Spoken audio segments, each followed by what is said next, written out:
Hey there. Recently I was working on an illustration, and for this illustration I knew I needed to do a lot of shading, a lot of gradients, a lot of highlights and shadows. And my experience with Illustrator up until that point for gradients had been mostly just doing linear and radial based gradients. And I knew that was going to work in some cases, but I knew that you could achieve far more control with some more elaborate gradients and shading. I had seen it with some examples of people who are extremely talented doing Illustrator illustrations. They do things that are, I mean, they look like photographs. And I knew it was possible, I just didn't exactly know the route to get there. I did know that there was this tool called the mesh tool over here that was used, I think, primarily by a lot of these people to achieve those results. But an attempt that I had with the mesh tool was not so great. It always confused me, and I wasn't sure if I was going to try to jump back in and try to learn it again for this illustration or try to do a different effect. But I ultimately tried again, and I eventually figured out a technique that worked rather well. But let me kind of start with the basic gradients so you can see kind of the different options available. So these are some basic shapes. Obviously with a gradient, you can come over here and you can apply a white to black gradient. You can come in here with this little tool and you can rotate this, you can adjust in and out points, you can make it radial, you get different tools available to you. That all works great. Those are very effective in a lot of cases, but they're also very limiting. If you have something that needs a lot of steps of light and shadows, then a linear or radial gradient's sometimes not going to be the best option, especially when you need to have light or shadows follow the contour of a shape. Again, with a linear or radial gradient, you're stuck with that being linear or radial. So the mesh tool. So I decided to, okay, let me try this thing, and let me come over here and click. Okay, so what has this done? This has added a point in my shape. It started to turn this into a mesh instead.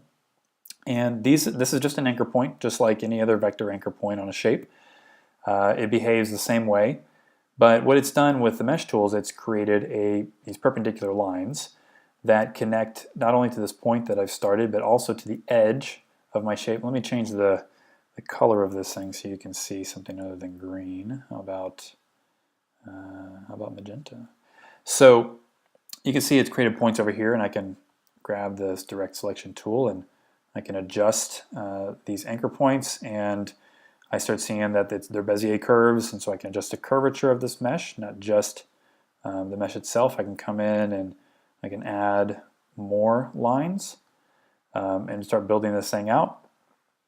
That's all fine and good with this basic shape.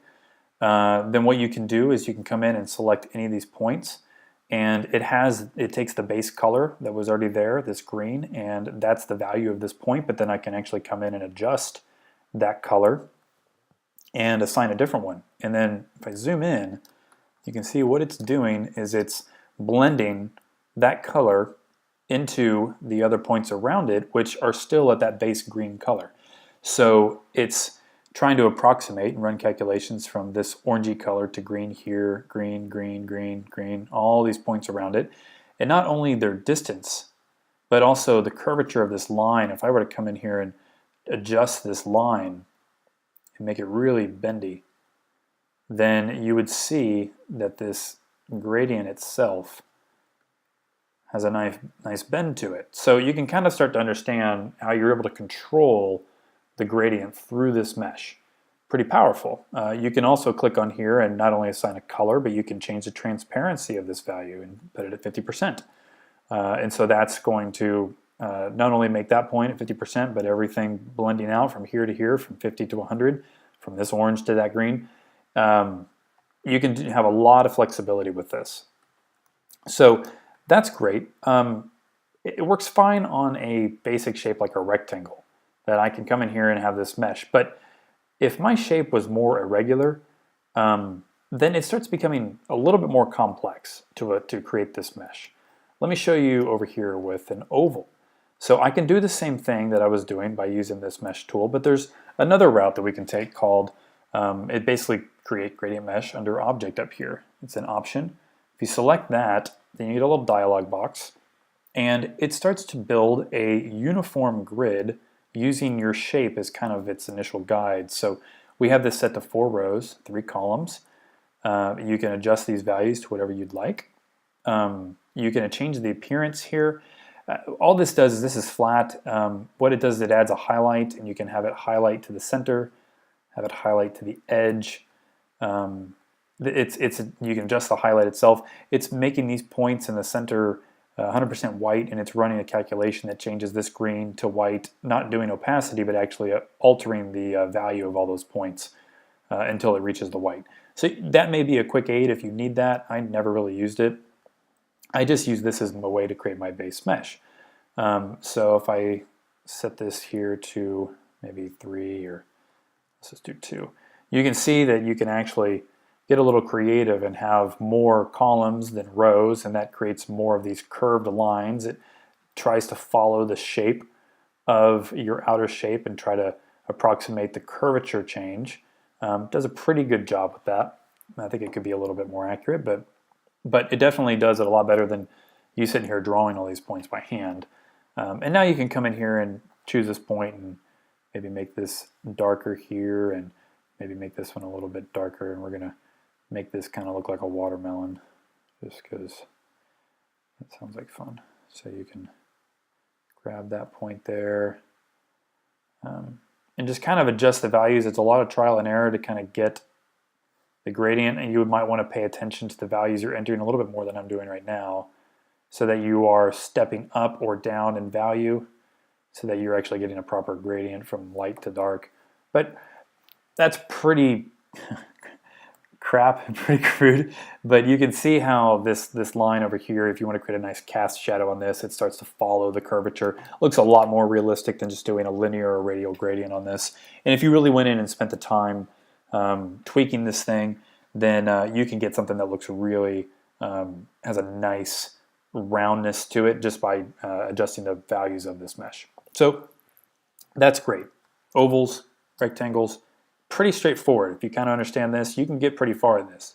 Now, if you have something like this, this is a shape that I took from the illustration I was working on, and you can see kind of the end result that I did here with some of this gradient. So you can see that there's a dark edge over here as part of a larger object, so it kind of made this inner crease shadow, and then around here there was a little bit of a darker edge, and you get this nice highlight that kind of bends around to some other shadows, and this highlight follows the curvature of this shape. I used a mesh to build that, just like I was showing you originally, with different values to create this. But how did I get to this point? Well, okay, let's start with a basic shape, and this is the flat green color, same copy of that shape. And you may go, okay, let's use this gradient, this mesh tool, and oh, okay, what's going on here? Well, first of all, it's trying to use black. It just sometimes grabs other colors, but look at this line, specifically this line right here that it's created. It's falling outside the shape. It's all sorts of janky. Now, okay, you may think, well, I can just grab these little points here and I can adjust it, and oh, but when I drag it, it's still not fixing this line.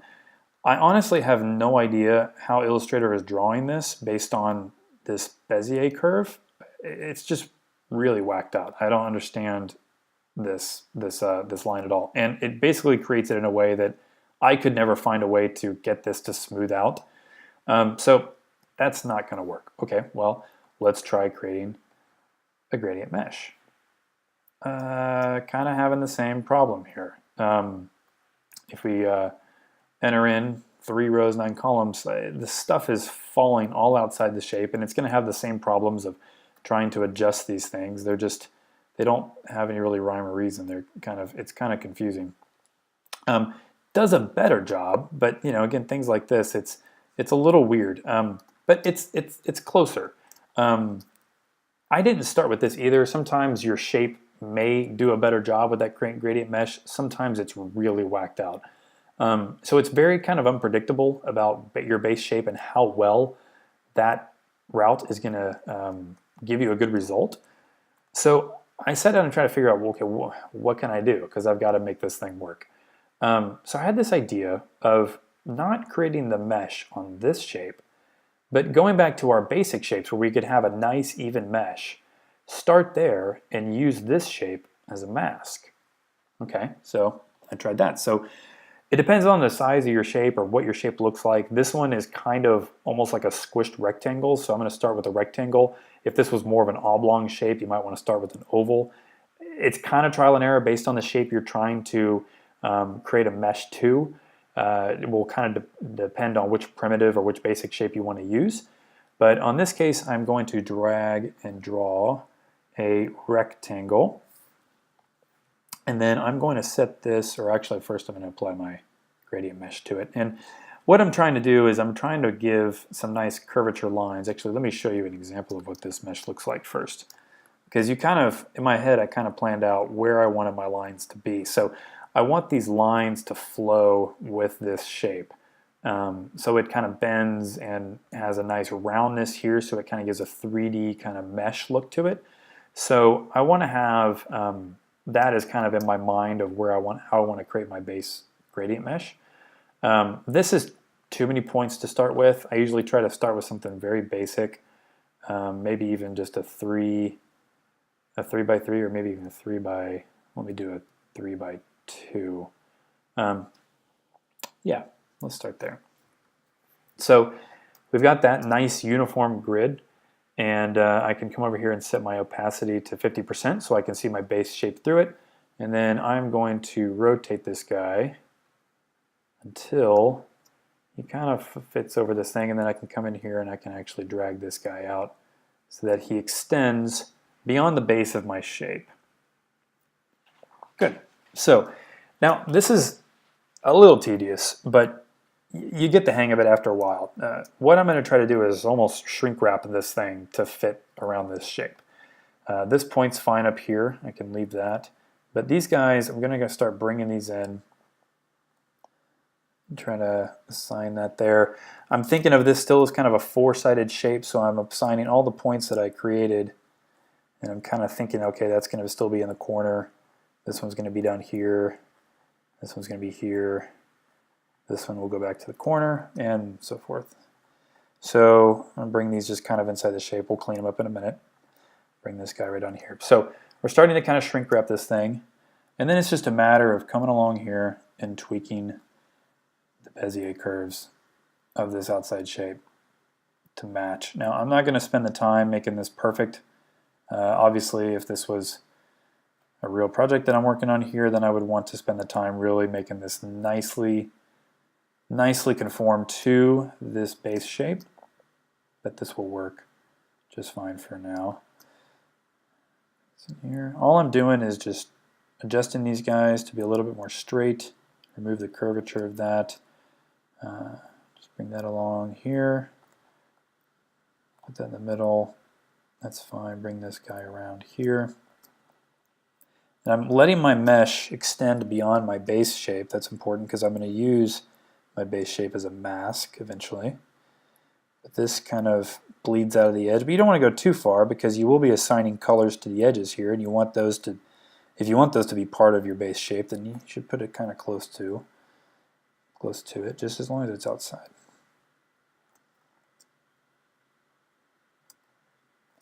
And let's bring this guy around like that. This is looking a little funky just because of this inner point, but we'll clean that up. That's good. Now, these inner guys, I'm going to change this color again of this layer because it's harder to see.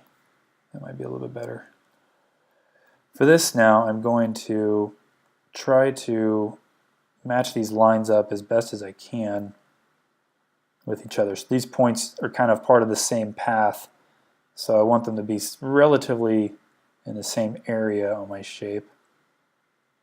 And you know, we're going to get this pretty close, not perfect for right now, but you want to drag these guys in and create a nice curve that matches. It's just so much easier starting with a base mesh that is clean, easy to control. I might want this guy to be up a little bit higher, inevitably. and have it bend to follow this line a little bit closer. Again, this is, I don't want to come in here and really fine tune it, but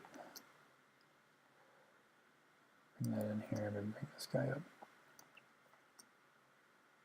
Okay, so we're pretty close. You can see it would require a little bit more fine tuning to get these lines to be nice and uniform across this shape. But what you can do now is use your mesh tool, and you can add a line, and it's going to understand this curvature a lot better, and it's going to start creating lines that fit this shape a lot better. You can see sometimes I'm undoing it because I'm clicking next to it and it's actually creating a second line. I don't want to do that. But you can then come in here and really create these lines, and it's going to follow the other ones, and then you may have to come in and tweak them a bit. But now you've got a nice mesh that follows this shape. And then what you do is you just take your base shape, and we can, let me send that to the back. Grab this one, or grab them both rather. Path, or clipping mask, make. And now you would have, it's set to 50%, but now you've clipped the gradient. So you have your nice clean original shape as your final shape, but then you have the gradient underneath, and that way you don't have to have your gradient be so perfect on its edges. It can be a little weird out here, but as long as you have that base shape, it's going to be nice and crisp and follow your original art.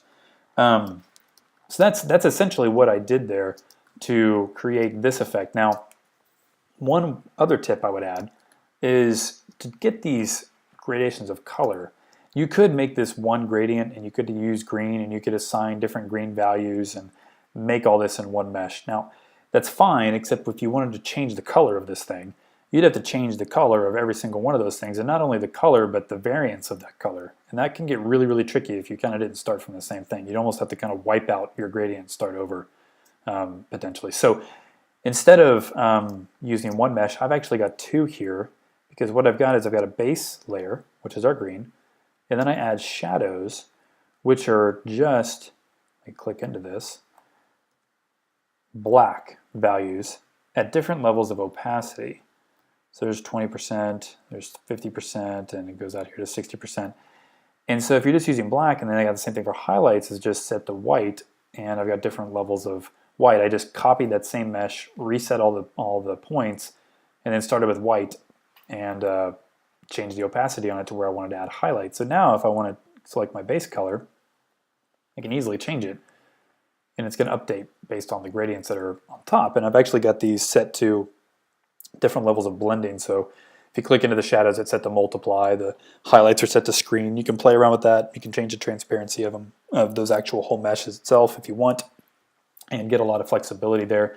That works great for a solid color shape. If you want this shape to be a mesh of blue to green, then you might just do that on the single mesh, because you want that mesh to calculate the changing that color. But for single color stuff like this works really well. You get a lot of mileage of it. Makes it super efficient to go back and change the color and look of this. So that's the tip. I hope that was helpful to you. Again, I'm still getting started with this, but this was able to get me to start creating these gradient meshes and get these nice shadows and highlights to follow the curvature and contour of an irregular shape. I'm still digging into it, but I no longer fear the mesh tool, especially with this trick of kind of starting with the original grid.